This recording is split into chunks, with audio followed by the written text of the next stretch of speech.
Welcome to my channel. சிறுவினா. நாட்டிய அரங்கின் அமைப்பை விளக்குக. 7 கோல் அகலமும் 8 கோல் நீளமும் 1 கோல் உயரம் உடைய நாட்டிய அரங்கம் அமைத்தனர்.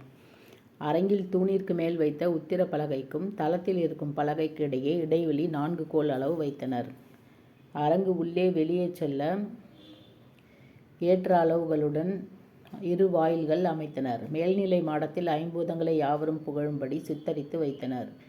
தூணில் நிழல் விளக்குகளை நிறுத்தினர். ஒருமுகத்திரை, பொறுமுகத்திரை, கரந்து வரல் திரை 3ஐயும் சிறப்புடன் அமைத்தனர். விதானம், முத்துமாலை அரங்கம் முழுவதும் தொங்கவிட்டனர். இத்தகைய வேலைப்பாடுகளுடன் நாட்டிய அரங்கம் அமைத்தனர். தலைக்கோல் அறிவை விளக்குக.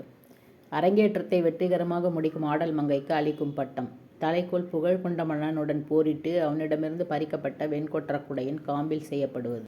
காம்பின் கணுக்கள் முழுவதும் நவமணிகள் இருக்கும். அக்கணுக்களுக்கு சாம்பூந்தம் என்னும் பொன் தகட்டை வலம்புரியாகவும் இளம்புரியாகவும் சுற்றி கோலாக்குவது. மன்னனின் அரண்மனையில் வைத்து இந்திரன் மகன் சயந்தன் என அக்கோலை நினைத்து வழிபடுவர். தலைக்கோலை புண்ணிய நதி நீரை பொற்குடங்களில் கொண்டு வந்து நீராட்டுவர்.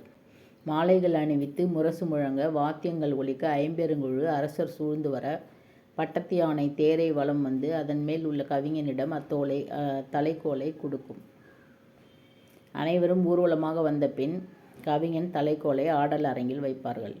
மாதவியின் நாட்டியத்தை மங்கள வாழ்த்து பாடலால் அறியலாகும் செய்தியாது. அரசன் முதலானோர் தத்தம் தகுதிக்கேற்ப இருக்கையில் அமர்ந்தனர். இசைக்கருவிகளை வாசிப்போர் நிற்க வேண்டிய முறைப்படி நின்றனர். நாடக கணிகையாகிய மாதவி வலக்காலை முன்வைத்து ஏறி பொறுமுக எழுநிக்கு நிலையுடனான வலத்துடன் அருகே நின்றாள். ஆடலில் தேர்ச்சி பெற்ற தோரிய மகளிர் ஒருமுக எழுநிக்கு இடப்பக்கத் தூணின் அருகே நின்றனர். நன்மை பெருகவும் தீமை நீள்கவும் வேண்டி ஓரொற்று வாரம் ஈரொற்று வாரம் என்னும் தெய்வ பாடலை முறையாக பாடினர். இசைக்கருவிகள் அனைத்தும் கூட்டாக இசைத்தன. ஆடலும் பாடலும் அழகும் என்று கூறிய மூன்றின் ஒன்று குறைப்படாமல் 7 ஆண்டு இயற்றி ஓர் 6 ஆண்டில் சூழ்கழல் மன்னர்க்கு காட்டல் வேண்டி. இடம் சுட்டி பொருள் விளக்கம் தருக. இடம் இளங்கோவடிகள் எழுதிய சிலப்பதிகாரத்தின் புகார் காண்டத்தில் அரங்கேற்ற காதையில் இடம்பெற்றுள்ளது. பொருள் மாதவியின் நாட்டிய பயிற்சி. விளக்கம் அழகிய தோள்களை உடைய மாதவி தேனும் தாதுவும் நிறைந்த பூக்களை அணிந்த சுருண்ட கூந்தலை உடையவள். அவள் ஆடல் பாடல் அழகு மூன்றில் ஒன்றும் குறைப்படாமல் 7 ஆண்டுகள் ஆடல் கலையை கற்று தன் 12 வயதில் அரங்கேற்றினாள். சிலப்பதிகாரம் குறிப்பு வரைக. சிலம்பு கூட்டல் அதிகாரம். சிலப்பதிகாரம் கண்ணகியின் கால் சிலம்பால் உருவான கதை. 3 காண்டங்கள் 30 காதைகள் கொண்டது. அவை முறையே புகார் காண்டம், மதுரை காண்டம், வஞ்சி காண்டம் என மொத்தம் 30.